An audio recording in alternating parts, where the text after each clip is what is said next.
A 45-year-old homeless man has been found dead in Campbell River, lying in the snow behind a shopping mall. For people on the street, making it through a wet, cold night can be a matter of survival. A vacant room at a nearby shelter may have saved the man's life, but as A News reporter Gord Kurbis shows us tonight, the man chose to ignore it because of its no alcohol policy. This is where 45-year-old Patrick Harry spent the final night of his life. The former Gold River man had been living in Campbell River for the past month, staying on people's couches and in shelters. But it seems life on the streets is what he preferred.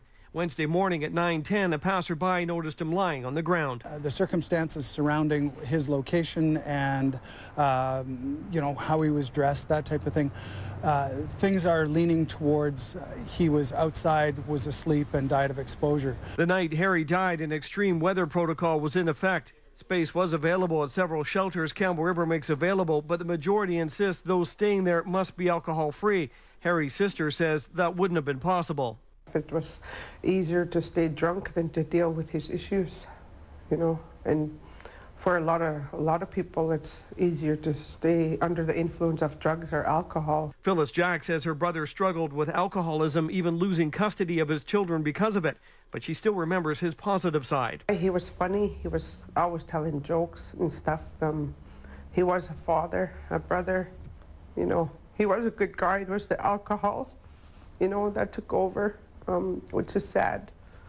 Here at the Lighthouse, a shelter that doesn't require sobriety in order to find warmth, Program Director Wendy Treiler says Harry could have spent the night there. Our Evergreen House is considered a high barrier shelter. Someone obviously under the influence cannot be at the high barrier shelter. This is to compensate that anyone can come to the low barrier shelter. I'm angry because this could have been prevented. Rick Bradley is a homeless advocate who chatted with Patrick Harry a week and a half ago when he gave him some used clothing. His Faith Homeless Outreach searches for those on the streets to bring them aid. The society is raising funds for their efforts, but says more must be done. I would like to say this was a tragedy and it won't happen again, but it's not over. It just started. And he may be right. Ironically, back at the exact same spot where Patrick Harry died yesterday, this groundskeeper spotted 4 more men drinking this morning. He says hanging out and even sleeping here will continue to be a problem. This place is full of cardboard boxes, big ones. They'll wait for the source down here to sell a TV, and they can crawl right in it. An autopsy on Harry was performed this morning. The results may take a few months to be released. In Campbell River, Gord Kurbis, A News.